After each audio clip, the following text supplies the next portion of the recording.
Enzo Fernandez with the ball down the left side. Got Pedro in. It's an opportunity here to make it 2. Oh, what a strike! What a match for João Pedro against his boyhood club. 2 outstanding finishers. Okay, straight to the Club World Cup now, where Chelsea Sam are into the finals of this tournament.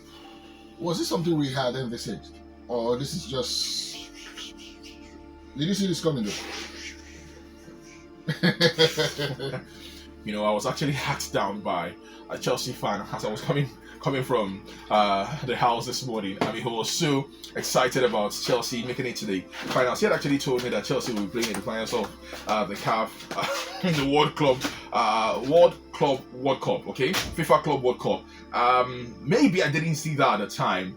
Maybe I was not very okay with how Chelsea had actually done. Yes, they won the Conference League. They had actually gone on to, register themselves for the Champions League next season.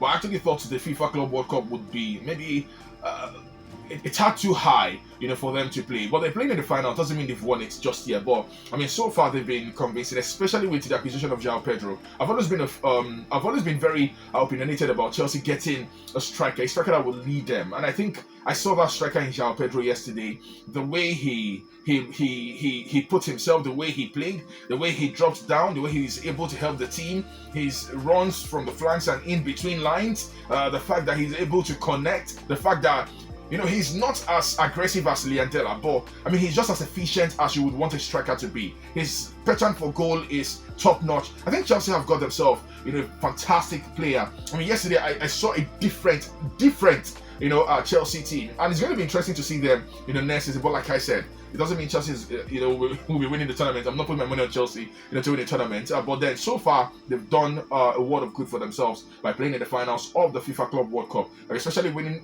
considering the fact that they're champions of the Conference League. They would also want to maybe add more medals to their laurels. But for the fact that they beat Fluminense yesterday, it was a good game. And for João Pedro scoring in either half of the game was a fantastic one, really, for João Pedro. The fact that he also scored against his former team, I think it also did put, some accolades to his name. But today, the Club World Cup returns, and it's going to be the big boys in action. Serial winners of the UEFA Champions League, serial winners also, the Club World Cup, up against maybe the youngest of them all in PSG, Paris Saint-Germain. Talking about the newest Champions League winner. I think it's going to be very important to see, how both teams will manage each other today.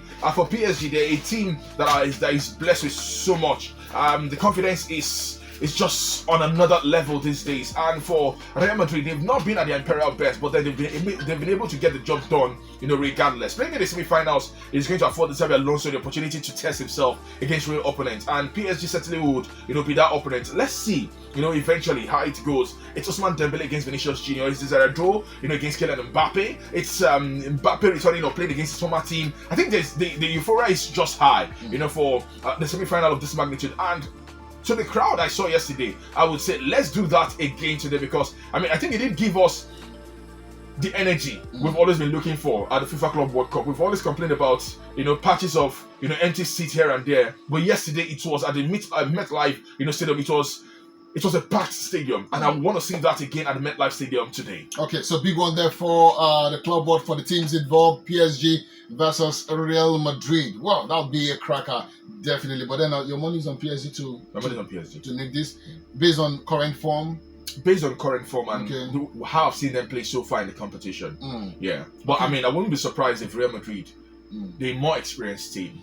Let's talk about João Pedro briefly, Sam, before we move on. He's now had an instant impact at Chelsea. 2 great goals yesterday, for him. Go ahead. No, I'm just saying, could that mean that he's going to be Chelsea's leading striker getting into the season? The first game we did see him play for Chelsea, he came from the bench and he assisted. And the second game, he started, and you could see instantly, what impact he made for that Chelsea team yesterday. Scoring on either side of, the half side. It did give Enzo Maresca that leverage to keep him on. He played for just 1 hour, but his impact was felt for that 1 hour. Is there a selection headache for him? Maybe. But if I were Enzo Maresca, I already have my top 3 strikers in ascendancy. Okay.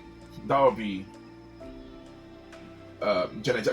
Michael Jackson, sorry, Nicholas Jackson, Leon Delap, and of course João Pedro. So João Pedro will be third in your pecking order. No, first. Okay, ascendancy. Okay. So Jackson is the last. Michael Jackson is the last, actually. Oh my God. Sorry, Nicholas Jackson. Well, it'll be interesting, really. I mean, I was listening to Jimmy Floyd Hasselbank on Mikel's podcast where he said he would have Jackson in any team. I mean, he talked about how Jackson presses from the front and all of that. See, his work rate is tremendous. Yes, and that was the point he was making. Fact is, I'm not sure, besides Osimhen, I can point to a striker who has got as much work rate as Nicholas Jackson. I'm not sure. Defending from the front. Yes. Always. I mean, the press is always there. You would feel him. There. You will feel his presence. But that is besides the point, really. I think you want to see a Jackson who would also want to score goals for you. You want to see a Jackson who would get opportunities and score. Yesterday was a point. You could argue for anything. That, listen, he was coming from the red card situation. He needed to, because of the pressure, and of course, because of the acquisition of João Pedro, he also needed to announce to the coach, listen, I'm also here. But bro, you had an opportunity to nail it, and this is typical Jackson. You give him 10 chances, he flops 4. Yeah, he flops 9. 9 or 8.